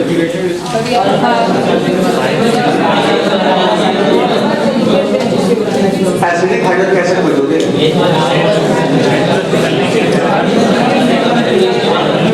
एसिडस निकलने के बाद स्टेबल होना चाहिए। अब कंजुगेट में स्टेबिलिटी कैसे खोलोगे? चार्ज डेंसिटी घटनी चाहिए। तो कंजुगेट में जितना स्टेबल होगा, चार्ज डेंसिटी जितनी घटती जाएगी, कंजुगेट में स्टेबिलिटी बढ़ती जाएगी, तो एसिड की स्ट्रेंथ बढ़ती जाएगी, उतना एसिड स्ट्रॉन्ग होता जाएगा। अब जैसे मेरे पास है साइक्लोहेक्सेनॉल, इधर है फिनॉल, इधर है पैरा नाइट्रोफिनॉल, इधर है मेटा नाइट्रोफिनॉल। ठीक है, और इधर है picric acid. Picric acid, picric acid concept क्या है? एसिडिक हाइड्रोजन की पहचान एस्ट्रस निकलने के बाद कंजुगेट में स्टेबल होना चाहिए, और कंजुगेट में स्टेबल होने के लिए चार्ज डेंसिटी जितनी घटती जाएगी, कंजुगेट में जितना स्टेबल होता जाएगा, कंजुगेट में जितना स्टेबल उसकी एसिडिटी उतनी ज्यादा। अब देखो सामने कंजुगेट बेस कैसे बनेगा? एस्ट्रस निकालो तो पीछे रह गया कंजुगेट। हाँ, मतलब इसमें स्टेबिलिटी है, क्या चार्ज डिस्पर्स होगा? ये चार्ज तो एक्युमुलेट कर जाएगा, चार्ज इकट्ठा हो गया, चार्ज एक्युमुलेट करने से स्टेबिलिटी बढ़ जाएगी। अच्छा, इसमें एस्ट्रस निकालने के बाद कंजुगेट बेस ये नेगेटिव पाई के साथ डिकम्पोज होगा हाई डेंसिटी से, ये उनके इधर जाएगा, तो ये उनके इधर जाएगा, ये उनके इधर, ये उनके इधर आएगा, ये उनके इधर जाएगा। बोलो, चार्ज पूरे माध्यम में डिस्पर्स होगा, चार्ज डेंसिटी घट जाएगी, कंजुगेट में स्टेबल, तो ये हाइड्रोजन क्या हुआ? अच्छा, ये एसिडिक है। अब इससे कंपेयर करो, इसका चार्ज तो केवल रिंग में घूमेगा, इसका चार्ज तो ज्यादा घूमेगा, और जितना चार्ज घूमता चला जाएगा, charge density per unit area, conjugate base की स्टेबिलिटी, इसकी एसिडिटी। अच्छा, ये चार्ज पूरे रिंग में घूमेगा, नाइट्रो के ऊपर भी जाएगा। क्या ये चार्ज यहाँ निकलने के बाद नाइट्रो के पास आएगा? नहीं आएगा। रिंग में घूमेगा, रिंग में घूमेगा लेकिन नाइट्रो के ऊपर, तो ऐसे इसमें ये केवल -I से, जबकि यहाँ -I से ये जब दोनों ताकत से खींच रहा है तो यहाँ पे इलेक्ट्रॉन डेंसिटी ज्यादा कम हो जाएगी। अच्छा, फिर चार्ज डेंसिटी घटेगी, कंजुगेट स्टेबल, तो इसकी एसिडिटी। तो देखा जाए इन चारों में सबसे ज्यादा एसिडिटी बोलो, उसके बाद इसका क्या बनाएगा, फिर ये आएगा। इन चारों में बात करें तो हाँ, इसमें बात करो तो क्योंकि एक्सप्रेस निकलने के बाद वो नेगेटिव चार्ज इधर भी आएगा, वो नेगेटिव चार्ज इधर भी जाएगा, वो नेगेटिव चार्ज इधर भी चला आएगा। तो बना के दिखाना पड़ेगा, आता बनाएगा ना, बोलो। जितना चार्ज घूमता जाएगा charge per unit area charge density घटेगी, कंजुगेट स्टेबल, और कंजुगेट स्टेबल तो इसकी एसिडिटी ज्यादा। तो देखा जाए पांचों में सबसे ज्यादा एसिडिक होगा पिगमेंट। बोलो, अब ये कंसेप्ट हम सब में लगा सकते हैं, सब में। कोई भी एसिड हो, एक्सप्रेस साइन निकालो, कंजुगेट बनाओ, स्टेबिलिटी देखो, जिसका कंजुगेट स्टेबल उसकी एसिडिटी ज्यादा। अच्छा, मेरे सामने है ये देखो,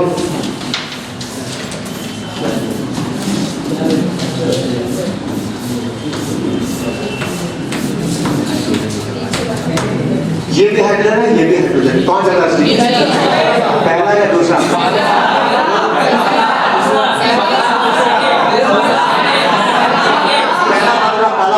पहला पहला। अच्छा, दूसरा हाथ है, दूसरा है ये सर, दूसरा कैसे एक्सप्रेस निकलने के बाद ये एरोमेटिक हो गया, याद रखो एक्सप्रेस निकलने के बाद ये एरोमेटिक हो गया, जबकि इसमें एक्सप्रेस एंटी एरोमेटिक हो गया। इसमें कितने पाई, दो दो चार, इसमें दो दो चार तो 6 पाई, इसमें 6 पाई, इसमें 4 पाई, इसमें 4 + 2 पाई, इसमें 4 पाई। ये एरोमेटिक, ये एंटी एरोमेटिक, और एंटी एरोमेटिक तो कम स्टेबल होता है। और जब ये कम स्टेबल तो एसिडिक नहीं, ज्यादा स्टेबल तो एसिडिक है। बोलो। अच्छा, क्वेश्चन आएगा, तुमने सोडियम का टुकड़ा डाल दिया, एक बार इसमें भी डाला, इसमें भी डाला, किसमें से हाइड्रोजन गैस निकलेगी? जिसमें एसिडिक होगा, जिसमें एसिडिक हाइड्रोजन होगा, सोडियम डालने पर हाइड्रोजन गैस इवॉल्व होगी। वो आंसर है। इसमें सोडियम डालो, हाइड्रोजन गैस इवॉल्व होगी। आइए बताओ, इसमें ये हाइड्रोजन एसिडिक है?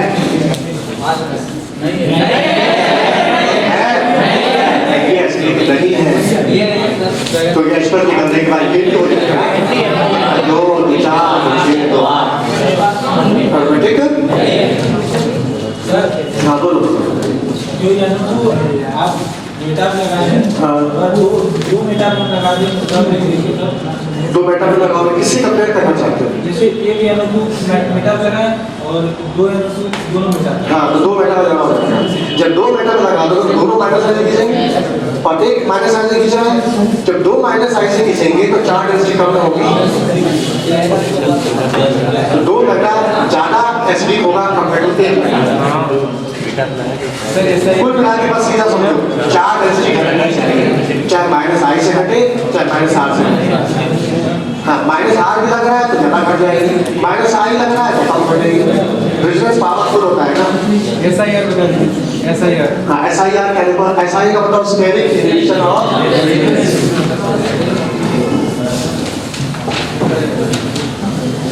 देखो सामने, ये है अमोनिया, ये है एनालीन,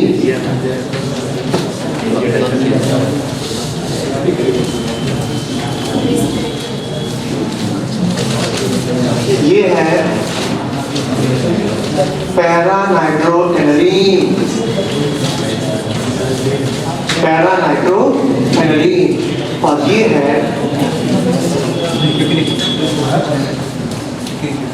N डाइमिथाइल एनालीन, और ये है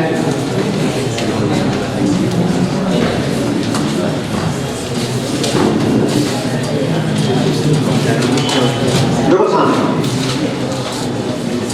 ये यहाँ भी देखो लोन पेयर है, यहाँ भी लोन पेयर है, यहाँ भी लोन पेयर है, यहाँ भी लोन पेयर है, यहाँ भी लोन पेयर है, और कहीं भी लोन पेयर है ऑक्टेट कंप्लीट हो तो बेसिक होता है। जिसका ऑक्टेट कंप्लीट हो, लोन पेयर है तो बेसिक होता है। तो देखा जाए तो बेस सब दिख रहे हैं यहाँ पर, लेकिन क्वेश्चन है कौन सबसे ज्यादा बेसिक है। ठीक है, कौन ज्यादा बेसिक, पहले कंपेयर हमको इसमें करते हैं 4 में।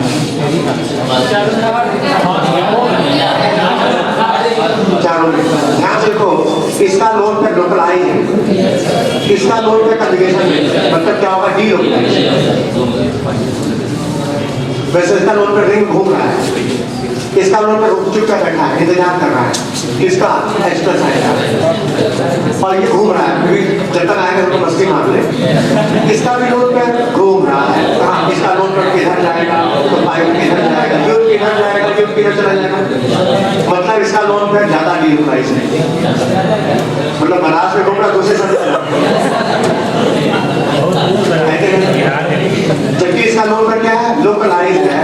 एक्सप्रेस आएगा, किसको पहले लोन पर मिलेगा, इसका लोन किसका लोन पर पहले मिलेगा, इसको जो लोकलाइज है तो भी लोकलाइज होगा, अब जो लोकलाइज होगा रुका होगा, इसका लोन पर पहले अवेलेबल होगा, सबसे ज्यादा बेसिकली होगा इन चारों में। समझ में आया, क्लियर हुआ? ये कम बेसिक होने का कारण इसका लोन पेड पारी के साथ कंजुगेशन में है, तो रेजोनेंस की वजह से लोन पेड डीलोकलाइज हो जाने से लोन पेड की डेंसिटी कम हो जाएगी, तो ये लोन पेड एक्सप्रेस को अवेलेबल कम होगा, बेसिसिटी कम होगा।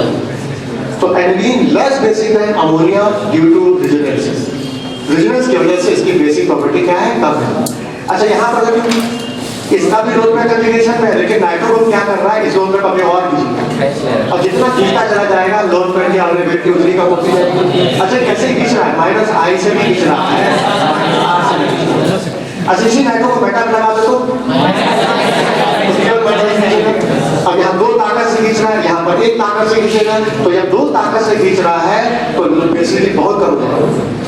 बोलो, इसको तुम बेटा में लगाओगे तो कब बेसिक होगा, पैरा लगाओगे तो और कब बेसिक होगा, बेसिक और कम हो जाएगा। बोलो क्लियर? अच्छा देखो, ठीक है, इसका भी लोन पे डीलोकलाइज है, इसका भी डीलोकलाइज है, लेकिन फर्क इसमें मिठाई लोन लगा हुआ है, ये नेगेटिव इफेक्ट से रिटर्न देके रिटर्न डेंसिटी को बढ़ाएगा, तो हम कहेंगे इसकी बेसिसिटी इससे ज्यादा होगी, ये ज्यादा बेसिक है इसकी तुलना में। बात करें क्लियर?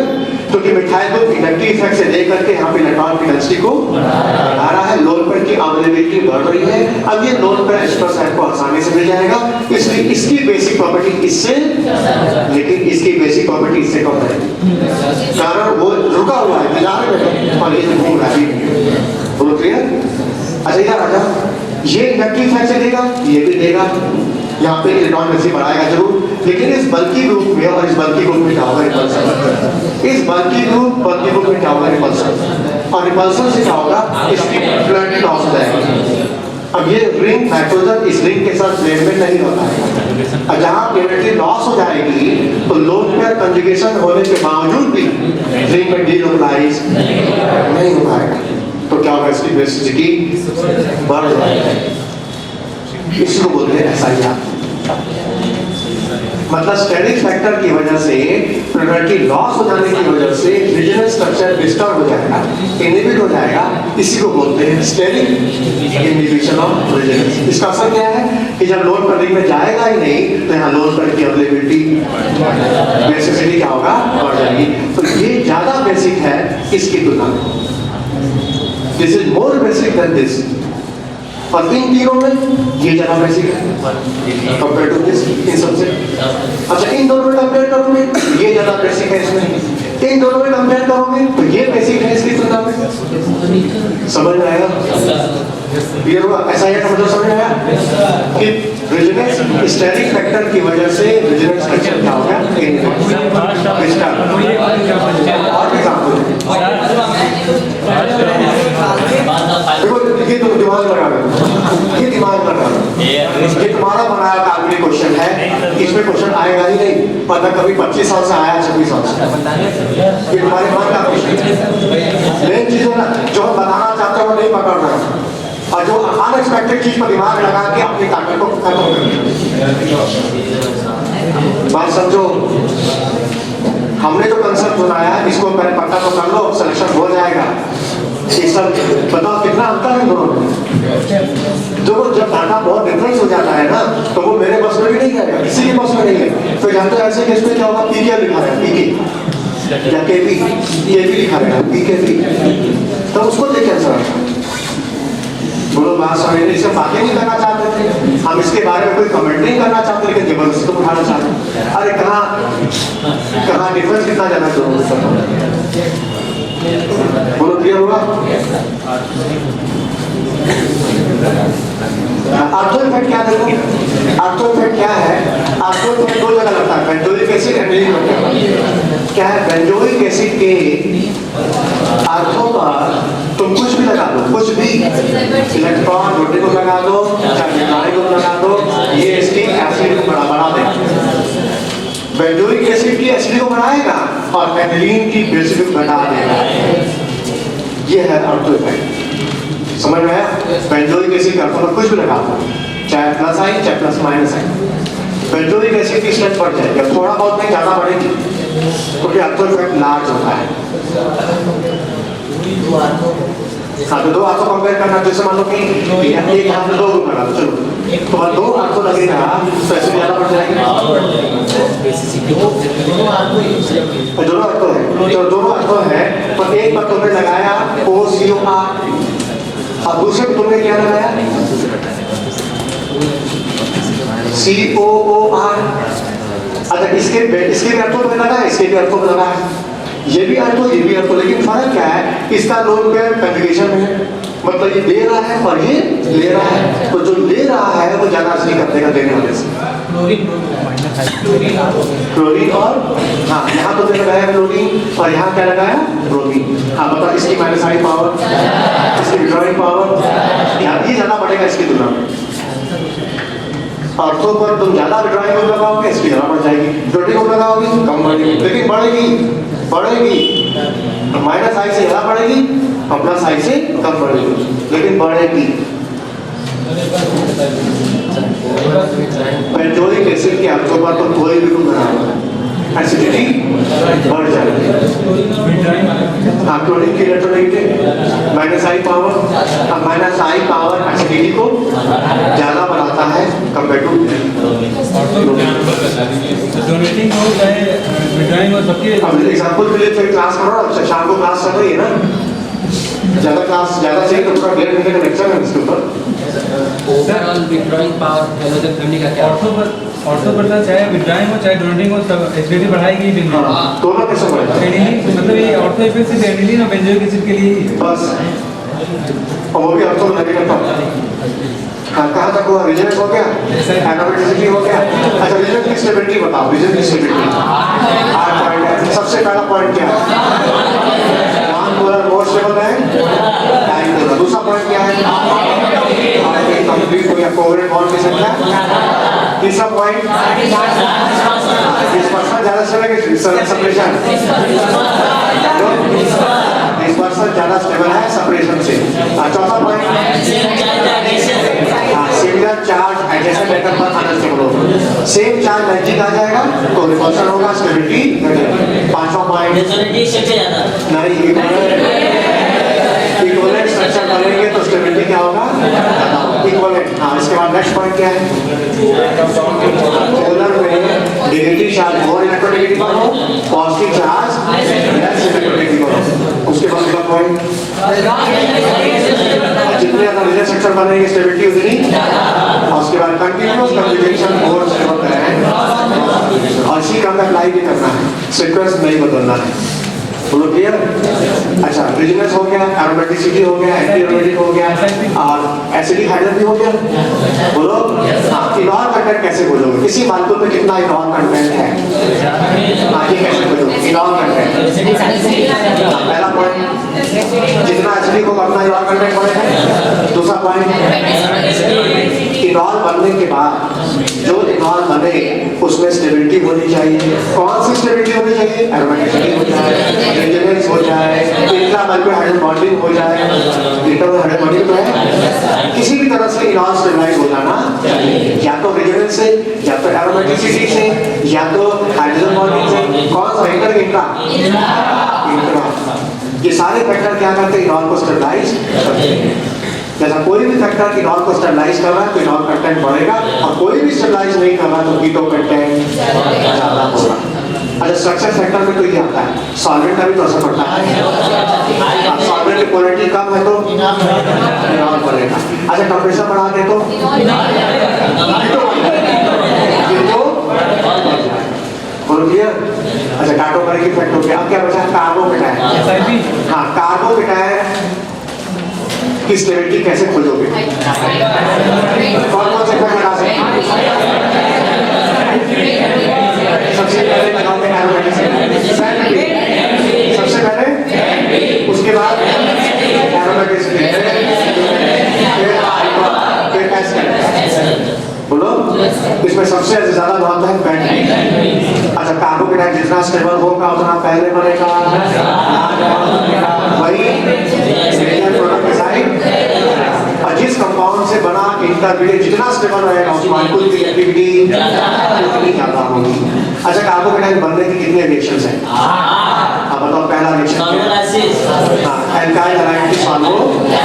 हाँ दूसरा protonation of alcohol, protonation of alkene और एल्काइल हैलाइड का सिल्वर हाइड्रेट तेजी से कंप्रेसमेंट बन जाएगा, कार्बोकेटायन का फॉर्मेशन होगा।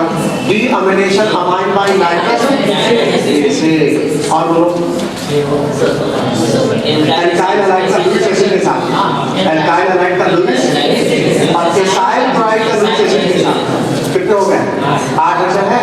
अच्छा कार्बोकेटायन बन गया उसका रिएक्शन क्या होगा? कार्बोकेटायन के कितने रिएक्शन बताए थे टोटल?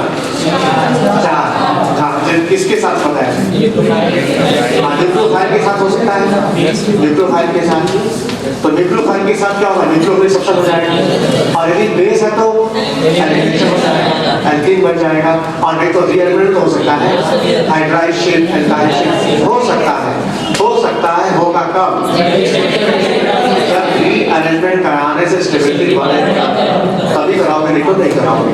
और एक है कि तुमने कार्बोकेटायन में एल्कीन डाल दिया एक्सेस में तो पॉलीमर बन जाएगा और कैटायनिक पॉलीमराइजेशन हो जाएगा। अच्छा कार्बोकेटायन की स्टेबिलिटी कैसे खोजोगे? कार्बोकेटायन की स्टेबिलिटी सबसे पहला फैक्टर क्या लगाओ?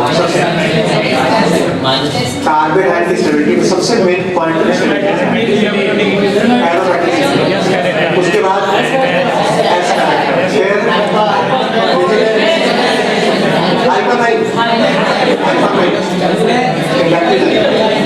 सबसे पहले एरोमेटिक लगाओगे यहाँ पर, हाइपर नहीं लगाओगे क्योंकि कार्बोकेटायन जो होता है ना उसका ऑपरेट कंप्लीट होता है, वो ग्राउंड स्टेट होता है, वहाँ हाइपर नहीं लगेगा, वहाँ हाइपर की जगह इफेक्टिव लगेगा। अच्छा फ्री रेडिकल की स्टेबिलिटी कैसे एक्सप्लेन करोगे? उसमें बैंड भी लगेगा, एरोमेटिक लगेगा, बोलो वही लगाना। फ्री रेडिकल में एरोमेटिसिटी मत लगाना क्योंकि जहाँ तुम एरोमेटिक फैक्टर लगाओगे ना तो हार्ट फेल हो जाएगा। तो जो ऑड है ना, ऑड पर कभी हार्ट पास नहीं होता है, इसलिए फ्री रेडिकल में एरोमेटिक स्टेबिलिटी को मत लगा दो। फिर क्या लगाओगे? रेजोनेंस और हाइपर, बस 2 फैक्टर से तुम्हारा फ्री रेडिकल स्टेबलाइज होगा, एरोमेटिसिटी और हाइपर, बस बोलो क्लियर? हाँ वही रेजोनेंस और हाइपर, एरोमेटिसिटी नहीं, रेजोनेंस और हाइपर। अच्छा कार्बन की स्टेबिलिटी कैसे डिफाइन करोगे?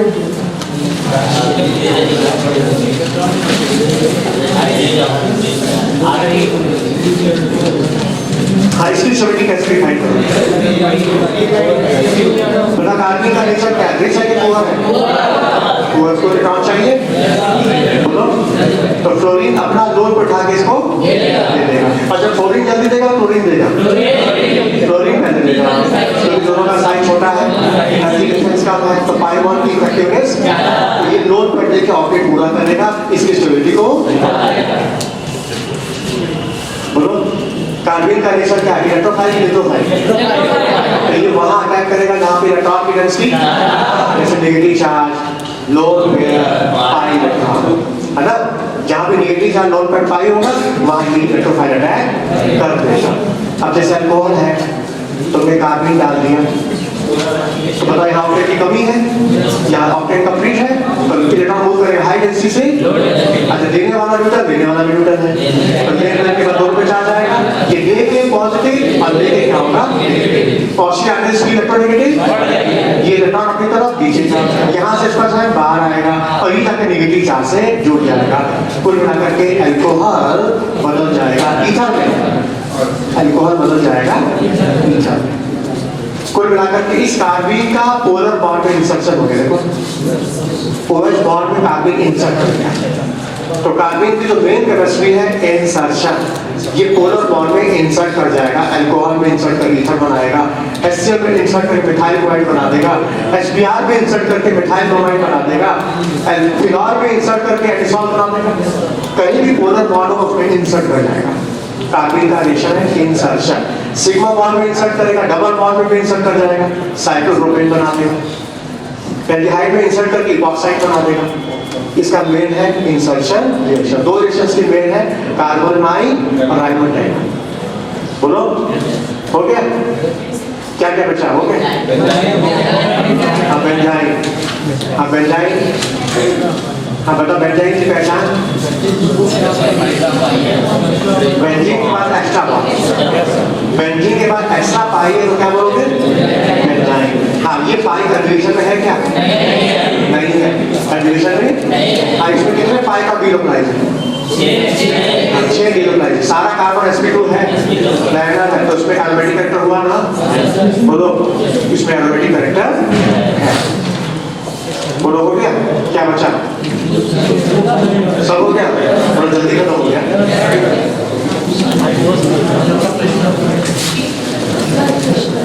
कुछ पूछना है?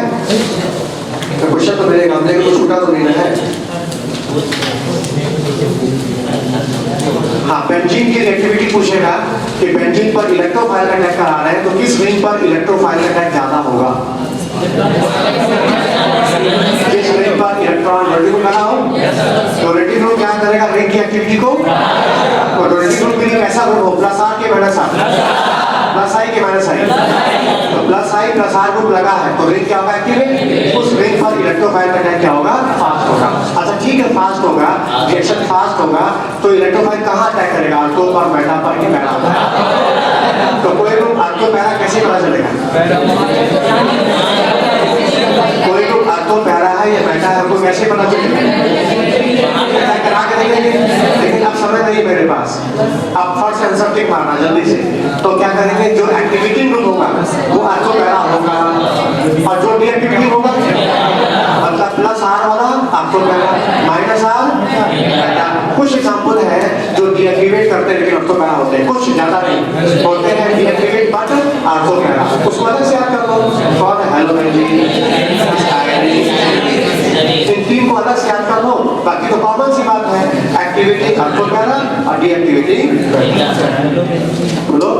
एक्टिविटी है तो रेट फास्ट होगा, डीएक्टिविटी है तो रेट स्लो। बोलो और कुछ उठा नहीं ना?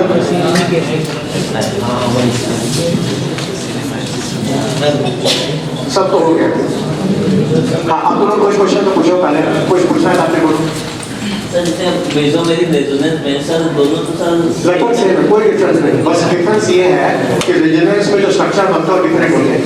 जिस वजह से बॉन्ड ऑर्डर निकालते हैं, बॉन्ड ऑर्डर बॉन्ड ऑर्डर निकालने का फॉर्मूला क्या है? Total number of bond between two atom number of resonance structure. तो रेजोनेंस स्ट्रक्चर जब फिक्स रहेगा तभी तो बॉन्ड ऑर्डर निकालोगे। रेजोनेंस में फिक्स है, मेसोमर में फिक्स है, बस और कोई डिफरेंस नहीं है मेसोमेरिक और रेजोनेंस में। हाँ करता है, नाइट्रीन कार्बन की तरह होता है सेम। वो कार्बन का है और ये नाइट्रोजन का एनालॉग है। वहाँ कार्बन की 2 वैलेंसी होती है, नाइट्रीन में 1 वैलेंसी होती है। सेम नेचर होता है लेकिन हमारे रिएक्शंस में एनसीईआरटी ने इसको यूज नहीं किया है, इसलिए इसको हम दबा देंगे।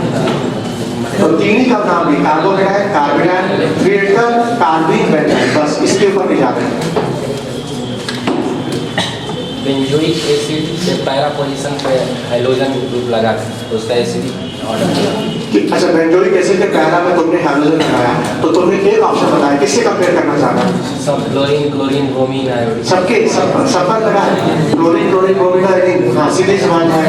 हाँ chlorine, chlorine minus I power ज्यादा है, ठीक है, माइनस आई पावर ज्यादा है तो विड्रॉ करके एसिडिटी को बढ़ा देगा तो फ्लोरोबेंजोल ज्यादा हो जाएगा। जैसे आयोडो दिया था, आयोडो वाला ज़्यादा दिया था, आयोडो, ब्रोमो, उसका क्लोरो, उसका क्लोरो। नेट तो जो पावर नेट माइनस आई होता है ना। हाँ फ्लोरीन की minus I power plus R के ऊपर डोमिनेंट है। क्लोरोबेंजीन ज्यादा होता है उससे ना। क्लोरोबेंजीन ब्रोमो हाइड्रो में सबसे ज्यादा -I पावर क्लोरोबेंजीन। मतलब वो जो है नेट जो है उसमें कम रहता है, उसमें क्लोरीन में किससे कंपेयर कर रहे हो? डिफिशिएंट से कम होता है ना क्लोरीन।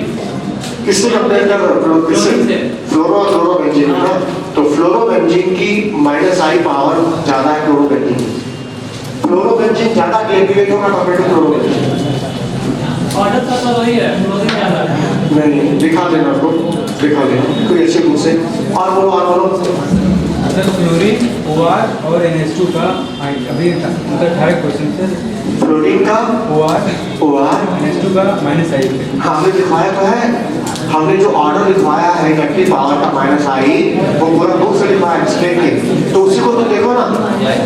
हमने जो लिखा है ये भी कहा था ये ऑर्डर एक्सपेरिमेंटल है, किस पे दिमाग मत लगाना। कॉपी खोल के देखो, मेरी कॉपी देख लो, वही आंसर।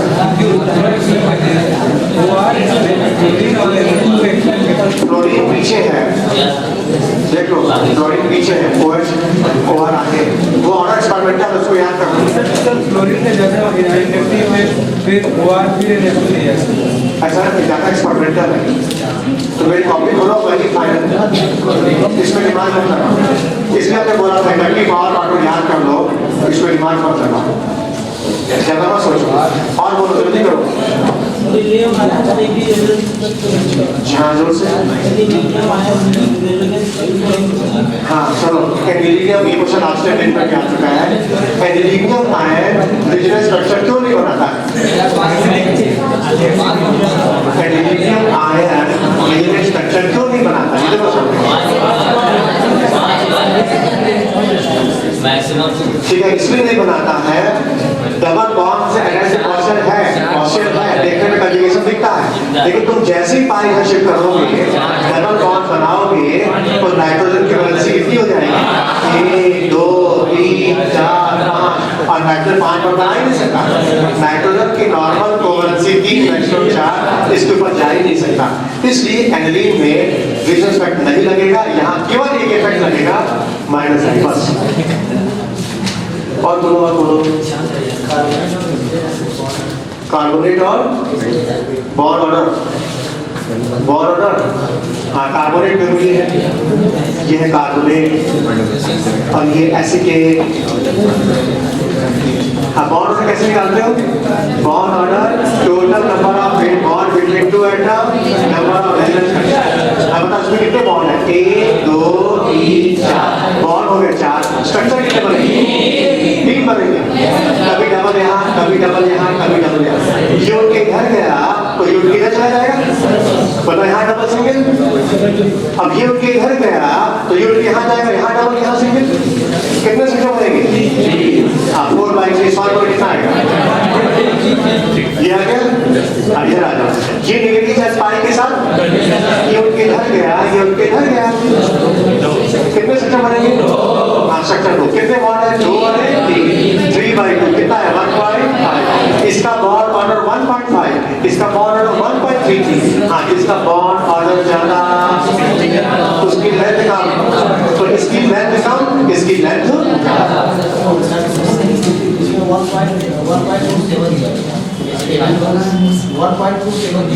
अब हम ये नहीं जानते, हम इतना जान रहे हैं कि इसकी बॉन्ड ऑर्डर क्या है? ज्यादा है, तो इसकी लेंथ क्या होगी? कम। इसकी लेंथ कम, इसकी लेंथ अब जो भी वैल्यू आ जाए हम वैल्यू से मतलब नहीं रखते। इसकी बॉन्ड ऑर्डर ज्यादा तो इसकी लेंथ कम, इसका CO लेंथ शॉर्टर है, इसका CO बॉन्ड लेंथ लार्ज है। अब जो भी वैल्यू लिखा हो जाके चेक करो। और बोलो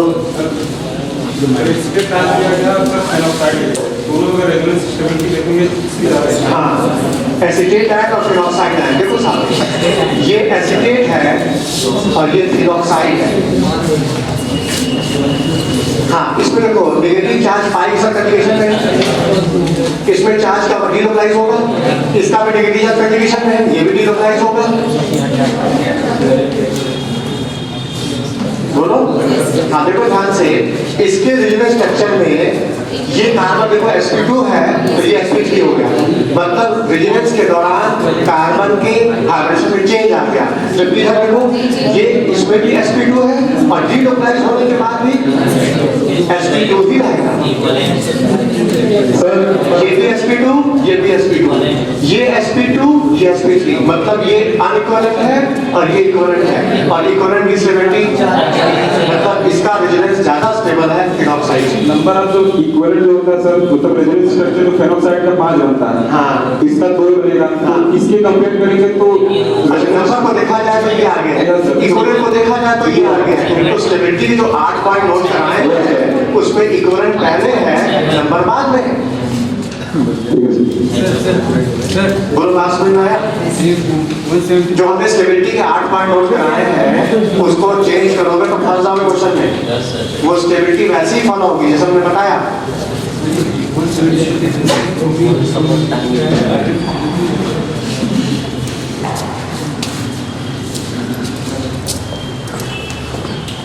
हाँ, इसका प्रोडक्ट क्या होगा, लेकिन ये तो रिएक्शन स्टार्ट हो गई तो जीओसी चल रहा है ना।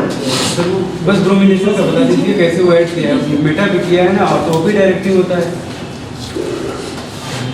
अंडरगो फॉलोइंग रिएक्शन है।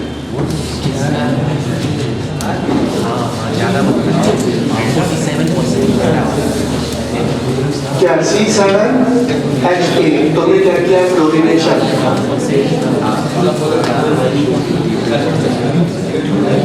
फिर इसके बाद जैसे ये सब तो रिएक्शन का पार्ट हो गया ना, अभी जीओसी हो रहा है। अब इसके बाद जो रिवीजन आएगा ना उसमें तो बात करना। जो सेकंड इसे Br2 प्लस Fe के साथ कराया है, मैं वो पूछना चाहता हूं। हाँ, ब्रोमीन के साथ Fe जब भी डाला गया इसका मतलब ये इलेक्ट्रोफिलिक सबसे रिंग के साथ हो रहा है। जब ब्रोमीन के साथ Fe है तो इलेक्ट्रोफाइल रिंग पे जाएगा। ब्रोमीन के साथ सनलाइट है तो ब्रोमीन कहाँ जाएगा, sp3 कार्बन पर और फिर कंसंप्शन हो जाएगा। अब ब्रोमीन के साथ CCl4 है, CCl4 तो ब्रोमीन डबल बॉन्ड में जुड़ जाएगा। वही मॉलिक्यूल CCl4 के साथ एडिशन, Fe के साथ इलेक्ट्रोफिलिक सब्स्टिट्यूशन, सनलाइट है तो फ्री रेडिकल सब्स्टिट्यूशन। बाकी सब क्या है वो आगे हम बताएंगे। हाँ,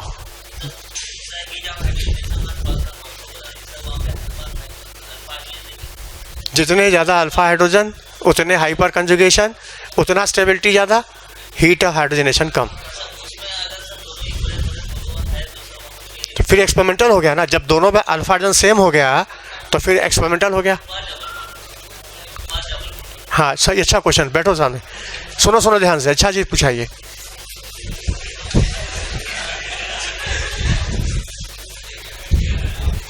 हाँ, मान लो क्वेश्चन आता है which alkene having high heat of hydrogen per double bond, या which alkene having high heat of hydrogen per mole. देखो दोनों क्वेश्चन डिफरेंट हो गया। पर डबल बॉन्ड पूछेगा तो आंसर क्या होगा, पर मोल पूछेगा तो आंसर क्या होगा। देखो सामने,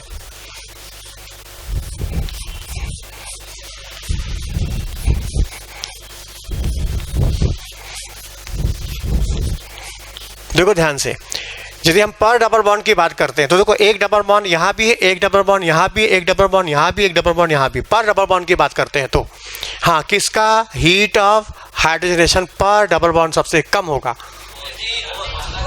जिसकी स्टेबिलिटी ज़्यादा होगी, और सबसे स्टेबल ये है। हाँ, इसका हीट ऑफ हाइड्रोजनेशन पर डबल बॉन्ड सबसे कम होगा। बात खत्म। अच्छा मान लो पर मोल पूछता है तो पर मोल बताओ, इसमें 1 पाई है, इसमें 2 पाई है, इसमें 2 पाई, इसमें 3 पाई। जितने ज़्यादा पाई बॉन्ड बढ़ते जाएंगे हीट हाइड्रोजन की वैल्यू क्या होगी, बढ़ती चली जाएगी। तो इसका ज़्यादा होगा, इसका कम हो जाएगा। फिर समझ में आया। पर डबल बॉन्ड पूछेगा, पर डबल बॉन्ड पूछेगा तो ये होगा क्या, मिनिमम। और यदि पर मोल पूछेगा तो ये मिनिमम हो जाएगा। नहीं समझ में आया। पर मोल का मतलब इसमें एक मोल में 1 पाई है, इसके 1 मोल के अंदर 3 पाई। जब ठीक है, इसकी वैल्यू कम होगी, पर डबल बॉन्ड कम होगा, लेकिन 3 होने से वैल्यू मल्टीप्लाई हो जाएगी 3 से, तो नेट वैल्यू इसकी ज़्यादा हो जाएगी। इसलिए जब भी क्वेश्चन आता है हीट ऑफ हाइड्रोजनेशन पर डबल बॉन्ड या पर मोल, दोनों आंसर अलग होगा।